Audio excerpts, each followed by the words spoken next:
궁금하지 않으세요? 전 세계 국가들은 대체 누구랑 왜 거래를 하는 걸까요? 이게 생각보다 훨씬 더 재밌는 얘기거든요. 오늘 그 숨겨진 규칙들을 한번 파헤쳐 보겠습니다.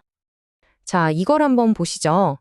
미국이랑 가장 많이 거래하는 나라들 목록인데요. 그냥 보면, 그렇구나 하고 넘어갈 수 있는데, 사실 여기에 아주 재미있는 수수께끼가 하나 숨어 있어요. 아니, 상식적으로 생각해보면요. 무역은 경제 규모가 큰 나라랑 많이 하는 거잖아요? 그럼 세계 경제 2위인 중국이 당연히 1등이어야 하는 거 아닌가요? 그런데 아니죠. 그리고 멕시코는 왜 저렇게 순위가 높을까요? 바로 이 질문, 이게 오늘 이야기의 핵심입니다. 이 수수께끼를 푸는 첫 번째 열쇠가 좀 의외의 곳에 있습니다. 바로 물리학이에요. 경제 중력의 법칙이라고 들어보셨나요? 이 무역의 중력 모형이라는 건요, 말 그대로 경제를 행성 같은 거라고 보는 거예요. 행성이 크면 클수록 중력이 강해져서 주변을 끌어당기잖아요. 경제도 똑같다는 겁니다. GDP, 즉 경제 규모가 클수록 다른 나라를 끌어당기는 무역의 힘이 세지는 거죠. 그리고 또 하나 중요한 게 있어요. 바로 거리입니다. 가까우면 가까울수록 그 힘이 훨씬 더 강해져요. 와, 그리고 이 그래프를 보시면 이게 그냥 하는 말이 아니란 걸 알 수 있습니다. 진짜 신기하지 않나요? 여기 점 하나하나가 다 유럽 국가들인데요. 거의 예측한 선을 따라서 쭉 늘어서 있죠. 보세요. 오른쪽에 경제 규모가 큰 독일은 저 왼쪽에 있는 스웨덴보다 미국이랑 비교도 안 되게 많이 교역하잖아요. 진짜 무슨 중력의 법칙처럼 딱 들어맞는 거예요.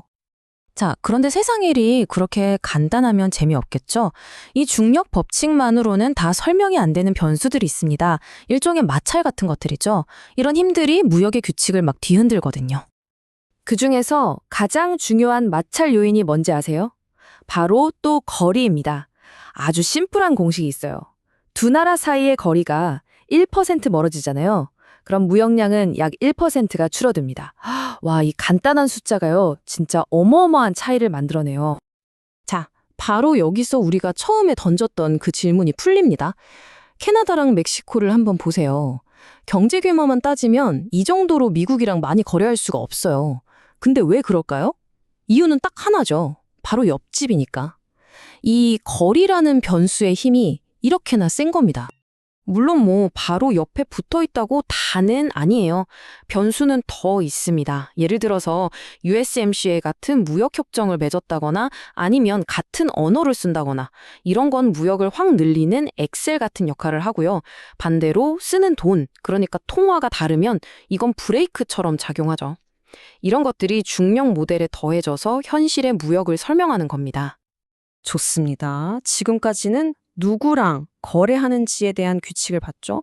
그럼 이제는 도대체 뭘 거래하는지가 어떻게 변해왔는지를 한번 볼게요.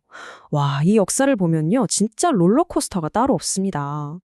보통 세계화하면 뭔가 꾸준히 쭉 성장해온 과정이라고 생각하기 쉽잖아요? 그런데 이 그래프 한번 보세요. 현실은 완전 딴판입니다.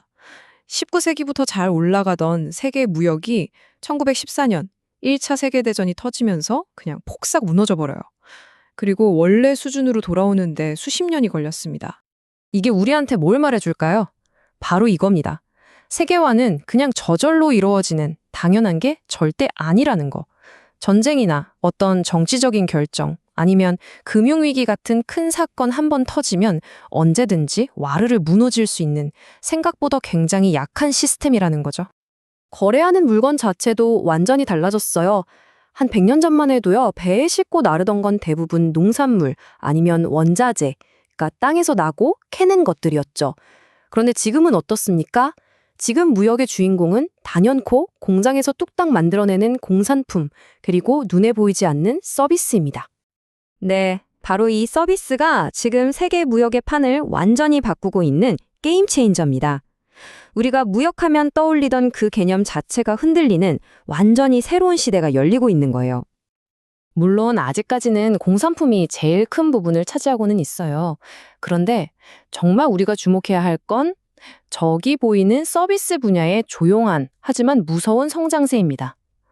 생각해보세요. 예전에는 상상이나 했겠어요?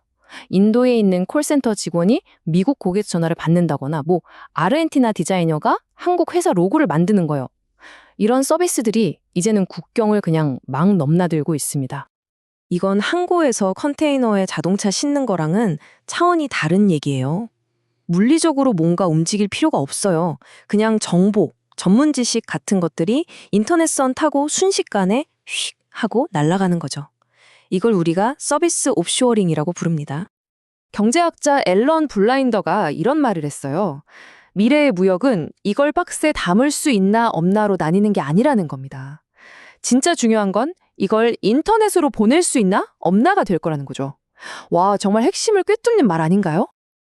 자, 그리고 바로 이 지점이 이 모든 이야기가 바로 나의 이야기가 되는 순간입니다. 이 차트 좀 보세요. 미국 서비스직 일자리의 무려 60%가요. 이제는 잠재적으로 거래가 가능한 일이라는 거예요. 이게 무슨 뜻이겠어요? 국경 너머에 있는 누군가가 내 일을 대신할 수도 있다는 뜻입니다.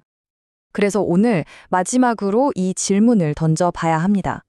내 일이, 내가 하는 업무가 인터넷선 하나로 지구 반대편까지 순식간에 날아갈 수 있는 시대를 살고 있잖아요. 그렇다면 과연 여러분의 일과 저 먼 세계와의 거리는 이제 얼마나 될까요?